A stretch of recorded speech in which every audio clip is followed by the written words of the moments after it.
Hello friends, hi, welcome to Jyoti home kitchen. ಹೇಗಿದ್ದೀರಾ ಎಲ್ಲರೂ? ಚೆನ್ನಾಗಿದ್ದೀರಾ ಅನ್ಕೊತೀನಿ. ನಾನು ಇವತ್ತು ಮಧ್ಯಾಹ್ನ ಊಟಕ್ಕೆ ಎಗ್ ಮಸಾಲ ಕರಿ ಮಾಡಿಕೊಂಡೆ. ಸೊ ಬನ್ನಿ ಯಾವ ರೀತಿ ಮಾಡೋದು, ಹೇಗೆ ಮಾಡೋದು ಅಂತ ನೋಡೋಣ. ನಾನಿಲ್ಲಿ 5 ಎಗ್ ತೊಗೊಂಡೇನಿ. ಅವನ್ನ 2ರಿಂದ 3 ವಿಸಿಲ್ ಹೊಡ್ಸ್ಕೊತೀನಿ.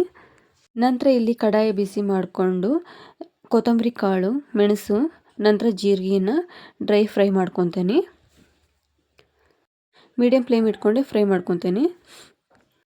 ನಂತರ ಇಲ್ಲಿ ಒಂದು ಜಾರಿಗೆ ಬೆಳ್ಳುಳ್ಳಿ, ಈರುಳ್ಳಿ, ಹಸೆಕಾಯಿ, ಪುದೀನ, ಕೊತ್ತಂಬರಿ, ಶುಂಠಿ ಹಾಕ್ಕೊಂಡು ರುಬ್ಕೊತೀನಿ. ನಂತರ ಇಲ್ಲಿ ಮಸಾಲ ಹುರ್ಕೊಂಡಿದ್ನಲ್ಲ ಅದು ಕೂಡ ಹಾಕ್ಕೊಂಡು ರುಬ್ಕೊತೀನಿ. ಮಸಾಲ ರುಬ್ಕೊಂಡಾದ್ಮೇಲೆ 2 ಈರುಳ್ಳಿ, 1 ಟೊಮಾಟೊ ಹಣ್ಣು ತೊಗೊಂಡು ಹೆಚ್ಕೊತೀನಿ. ಈರುಳ್ಳಿ ಕೂಡ ಅಷ್ಟೇ ಸಣ್ಣದಾಗಿ ಕಟ್ ಮಾಡ್ಕೊತೀನಿ, ಪೀಸ್ ಆಗಿ. ಈ ಎಗ್ ಮಸಾಲ ಕರಿಗೆ ನಾನು ಕೊಬ್ಬರಿ ಯೂಸ್ ಮಾಡ್ತಾ ಇಲ್ಲ. ಸೊ ಈರುಳ್ಳಿನ ಜಾಸ್ತಿನೇ ಹಾಕಿದರೆ ಟೇಸ್ಟ್ ಆಗುತ್ತೆ. ನಾನು ಅದಕ್ಕೆ 2 ಈರುಳ್ಳಿ ತೊಗೊಂಡಿನಿ. ಈ ಎಗ್ ಮಸಾಲ ಕರಿನ ಒಂದ್ಸಲ ಟ್ರೈ ಮಾಡಿ ನೋಡಿ ಫ್ರೆಂಡ್ಸ್, ತುಂಬ ಟೇಸ್ಟಿಯಾಗಿರುತ್ತೆ. ರೊಟ್ಟಿಗಾಗಲಿ, ಚಪಾತಿಗಾಗಲಿ, ಅನ್ನಕ್ಕಾಗಲಿ ಚಲೋ ಕಾಂಬಿನೇಷನ್ ಆಗುತ್ತೆ. ಒಂದ್ಸಲ ಟ್ರೈ ಮಾಡಿ. ಎಗ್ ಸಾಂಬಾರು ಮಾಡಿ ಬೇಜಾರಾಯಿತು ಅಂದ್ಕೊಂಡ್ರೆ ಈ ಥರ ಎಗ್ ಕರಿನ ಮಾಡ್ಕೋಬೋದು. ತುಂಬ ಟೇಸ್ಟಿಯಾಗಿರುತ್ತೆ. ನಂತರ ಟೊಮೆಟೊ ಹಣ್ಣು ಕೂಡ ಪೀಸಾಗಿ ಕಟ್ ಮಾಡ್ಕೊತೀನಿ.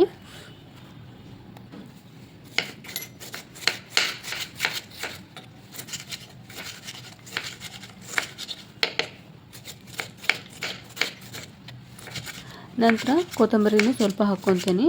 ಸ್ವಲ್ಪ ಜಾರಿಗೆ ಹಾಕ್ಕೊಂಡಿದ್ದೆ ರುಬ್ಕೊಳಕ್ಕೆ, ಇಲ್ಲೊಂದು ಸ್ವಲ್ಪ ತೊಗೊತೀನಿ.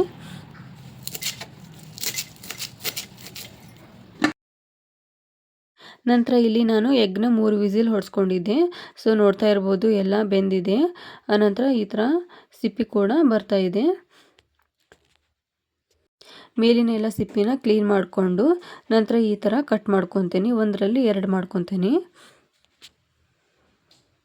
ನಂತರ ಇಲ್ಲಿ ಒಗ್ಗರಣೆಗೆ ಅಂತಂದು ಒಂದು ಕಡಾಯಿ ಬಿಸಿ ಮಾಡಿಕೊಂಡು ಎಣ್ಣೆ ಹಾಕ್ಕೊಂಡು ಜೀರಿಗೆ ಹಾಕ್ಕೊತೀನಿ.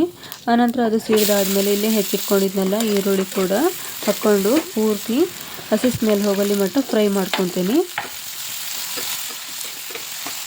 ಈರುಳ್ಳಿ ಫ್ರೈ ಆದಮೇಲೆ ಟೊಮೆಟೊ ಹಣ್ಣು ಹಾಕ್ಕೊಂಡು 1/2 ಸ್ಪೂನು ಅರಿಶಿಣದ ಪುಡಿ, 1 ಸ್ಪೂನು ಖಾರದ ಪುಡಿ ಹಾಕ್ಕೊಂಡು ಫ್ರೈ ಮಾಡ್ಕೊತೀನಿ. ನಂತರ ಇಲ್ಲಿ ರುಬ್ಬಿಟ್ಕೊಂಡಿದ್ನೆಲ್ಲ ಮಸಾಲ ಕೂಡ ಹಾಕ್ಕೊತೀನಿ.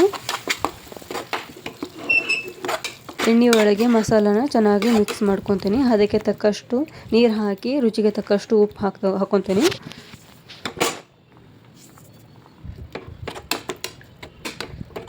ನಂತರ ಒಂದು 5ರಿಂದ 6 ನಿಮಿಷ ಬೇಯೋಕ್ಕೆ ಇಟ್ಕೊತೀನಿ.